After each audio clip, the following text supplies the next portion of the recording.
50 years of doing nothing but cancer, you pick up a few mental images. And when I practiced in Decatur, my best friend was a neurosurgeon, John Hubbard. And we shared a lot of things.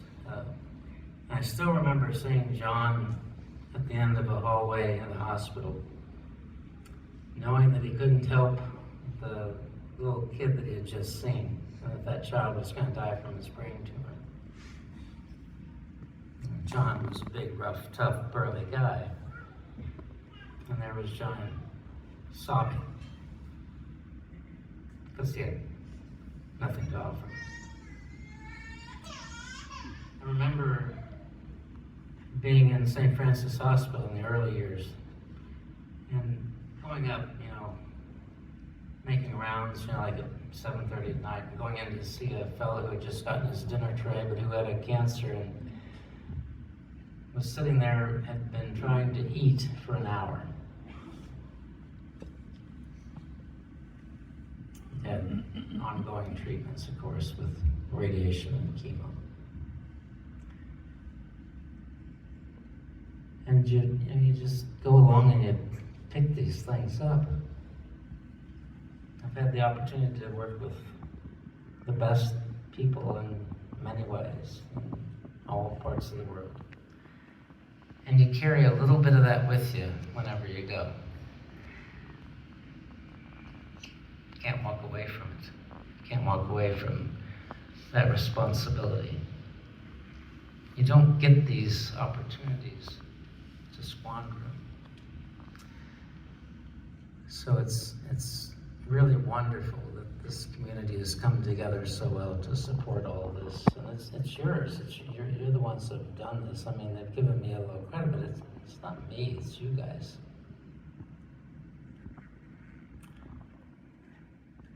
I wanted you to meet Keelan briefly. Keelan, you may remember seeing 5.5 years ago when she was bald and weighed about 20 pounds less because she had just finished going through chemo radiation for a tumor the size of a football in her chest that was blocking blood return to her heart.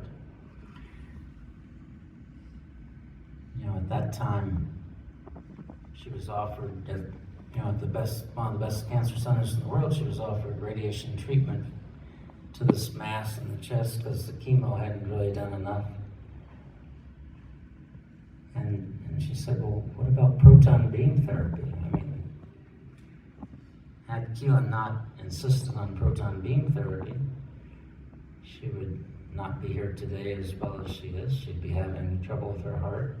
She wouldn't be able to breathe very well, couldn't walk up the stairs, and would be at tremendous risk for bilateral breast cancer, and would probably be chronically anemic from all the bone marrow that would have been radiated. But spot beam radiation was able to treat more or less just the tumor and leave the rest of her alone to enjoy a full natural life. The hair has come back, her spirits come back. She has the most delightful daughter now. And it's just important, technology matters. We sometimes get caught up in talks about technology, and is technology, it's expensive, and this, that, and the other. But technology does matter. 2 years ago, I had a phone call from Mr. McDermott on a Friday night saying that there was a fellow in Canada who had brought Major League Baseball to Canada. Was the managing director of the Toronto Bluejays effort and built the Sky Dome. And that he had a little problem, and so I called Don McDougall that night. He was up in Prince Edward Island, I believe, and what I heard was really very, very worrisome. Don had an aggressive cancer growing into his eye and throughout all the sinuses at the base of the skull and into the base of the brain, and had been to the best doctors in Canada who basically said, radiation's radiation, just take it. It's gonna bother you. You won't get any benefit from it, but at least you feel like you did something. So made arrangements. And 3 days later, Don was in New York City at the New York Proton Center. Don, would you mind standing up a minute and tell us how that worked out for you?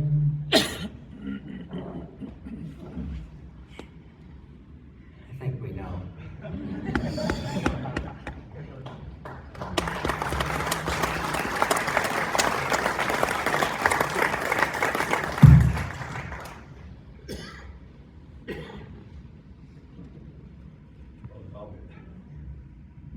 There you go.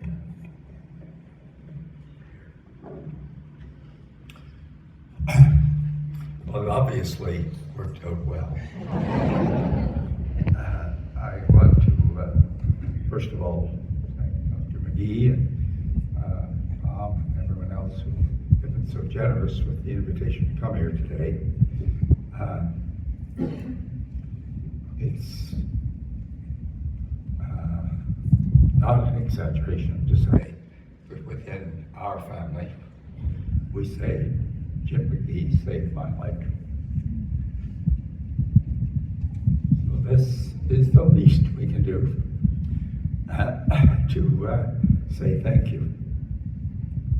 I do also want to acknowledge my friend John, who I think I'll just quickly tell the story. Friday night, I'm scheduled for this non-curative treatment starting next week. Friday night, I get a call from John, who says, "You're kind of cranky, aren't you?" He's upset because I didn't respond to an email of his earlier that week properly. I said, "Well, I got this cancer. I know an expert." He said, "I'm going to call this expert. I'm going to have him call you." It's Friday night, 5:30. He's in Parry Sound. They have cocktail hour up there too. And I'm thinking, I don't think I'm going to plan on this. 6:30, Dr. McGee calls. "Do you have the biopsy?" "Yes." "Can you read me?" "Yes." First part, "Do you have anything else?" I said, "Yeah, level 5. He said, "Would you send it to me? I'm home this weekend. I teach Harvard, but I'm home this weekend. I'll go through it. Call you on Monday." Again, it's Friday night, and I have never met Dr. McGee. He could be an AI creation as far as I'm concerned. And I ended up going back to have dinner with my wife and looking forward to this not very attractive treatment that I'll be starting next week. Monday morning, 9 o'clock. I looked at your records.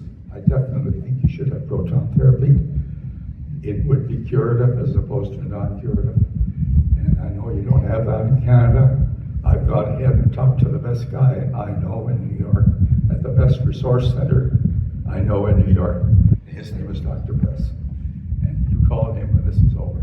Well, I called him the next week. I was in proton therapy at New York Proton Center. And I was there for 7 weeks. And I was released from there. I'm here today as a result. So I want to say thank you. And,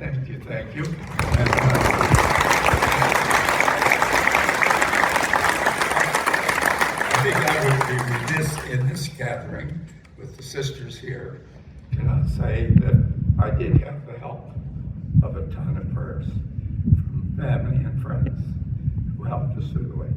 So thank you.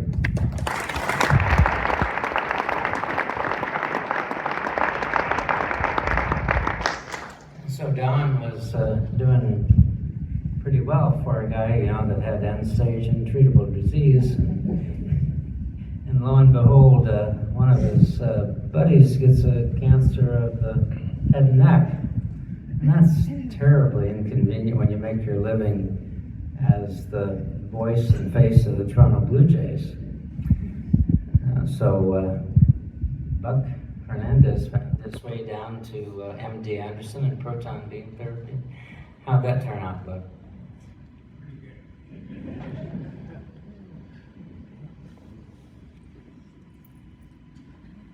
Thank you. The last thing anybody wants to hear is you have cancer. And I've been a Major League Baseball player for 17 years, and we thought we were 10 foot tall and bulletproof, and nothing would ever happen to us. I've also been broadcasting for 35 years.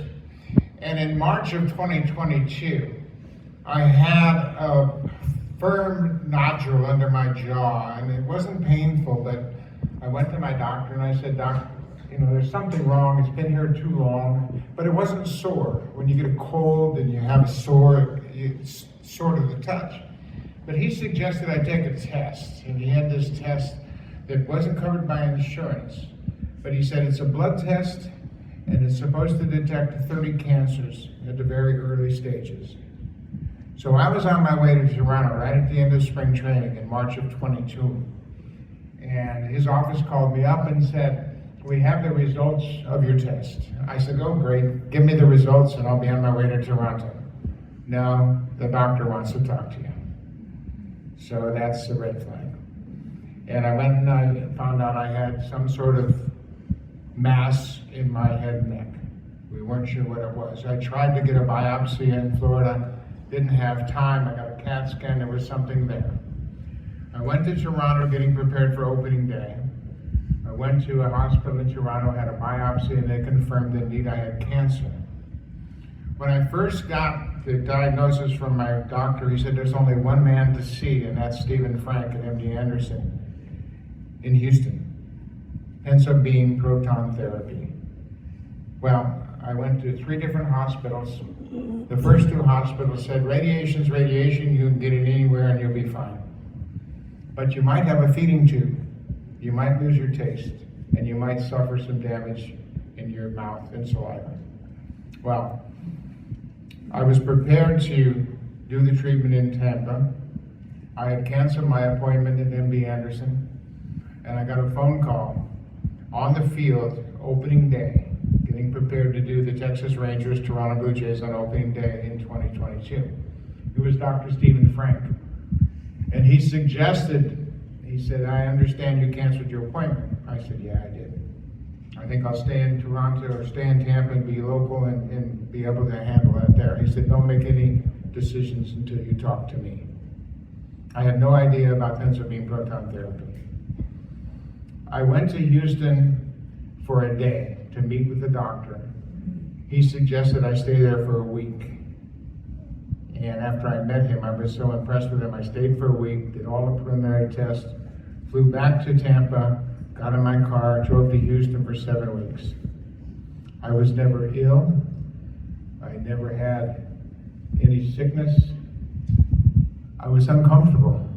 I had some burns from the radiation, but I had 35 treatments of radiation, 7 chemo treatments. Proton therapy, no question, saved my life. I had my first treatment on May 11th, and I was back in the broadcast booth in July 26th. I was able to return within that short period of time. But this is the first time I've been to Peoria, the first time I've met Dr. McGee and his family. But I want to tell you what I've seen here. You should be so proud of what you have done in this community. We don't have a proton therapy center in Canada. 33 million people, and we don't have a proton therapy center, but you have come together to do something for your community that will give you a lasting position in medicine throughout the world. When I had my treatment in 2022, I went back in December to MD Anderson to open up a new proton center. The technology improved so much from 22 to December. It was incredible. And then I take a tour today with Jim and see how much it's improved since then. But for you to come together and put this wonderful building together in this community, and as I say, this is my first trip to Peoria, and I travel a lot. You should be so proud. And sisters, I congratulate you for the long-standing connection with this wonderful community. I thought I was blessed when I signed a baseball contract. I thought I was blessed when I got married.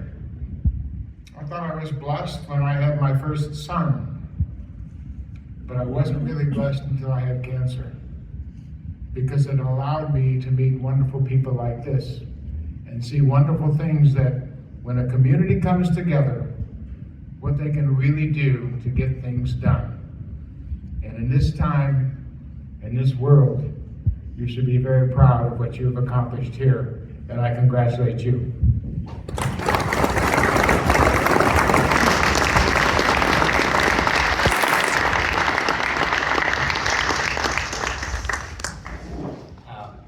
Mr. Martinez, I've got his address, and he said just to write to him, and I'll send you free tickets to the ball game. So you'll be getting a lot of mail. So it has to be said, you know, I didn't do this. There's another person in this room who teamed up with me to do this. You know, like when Tom Hamilton came to St. Francis, there was a little meeting of the committee that we have, you know, for the annual John McDermott Spirit of Hope concert. Tom came in and, you know, he kind of had this attitude, you know, well, you know, we could raise a little more money than what we get from bake sales, you know, we could do a little better than that. And we had a nice little meeting going, and I think Tom was annoyed because I was kind of trying to run the show. And we started having some conversations over time, started to share a little bit of thinking about cancer. Tom was so deeply committed to building a cancer center, cancer institute, and most importantly, a cancer program that treated people really, really well. And we bonded around that idea.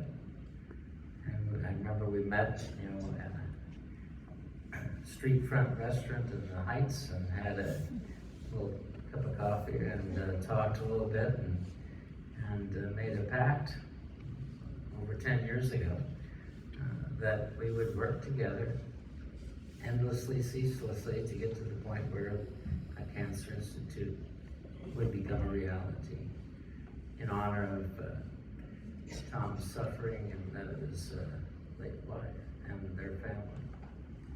So that wasn't a straight linear course. There were some ups and there were some downs and there were some doubters and there were those who thought using the term world class and Peoria in the same sentence was nonsensical. And Tom and I had a few times when Tom was way up and hyped up and I was like, oh God, Tom, get over it. And there were times when Tom was, you know, harboring strange thoughts. I remember one night sitting in the driveway of a fancy home where we did a little fundraising, and Tom was telling me that, you know, he was maybe you should go do something else, you know. And so I didn't say too much. I tried to be supportive, knowing he was in distress. And immediately started planning how to lay a big guilt trip on him for that. And he found a lot of comfort and solace in Sister Judith Ann and Mr. Saring. And over time, understood that what you're in tonight, the Cancer Institute, could indeed become a reality. And in time, his ups and my downs balanced out. And here we are. So I just want everybody to understand that none of this happens without the leadership of Tom Hamilton at the OSF Foundation, and he deserves all the credit and all the praise and all the applause we can give him.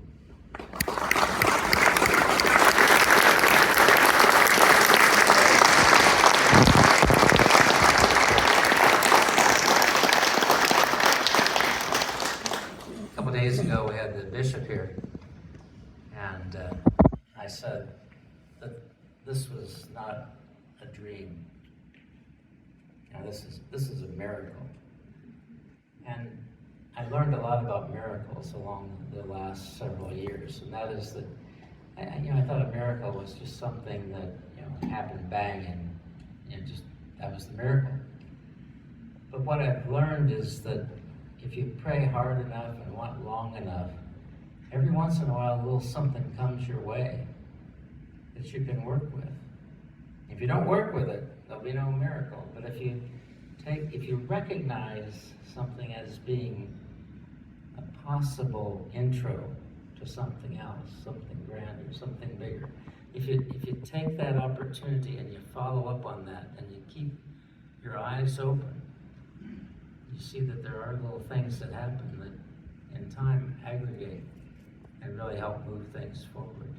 When Sister Judith Ann and I were on the Cocktail and Weenie Trail, giving talks to raise funds for the Cancer Institute, I rather famously in my own mind said, keep your eyes open. There's stuff happening that is not explainable. Look around you. Realize what's happening. This is unbelievable what's happening. And don't miss it. And that's how miracles work in my mind. You get a little bit here, a little bit there. And if you just keep believing and keep pushing, then God gives you your miracle.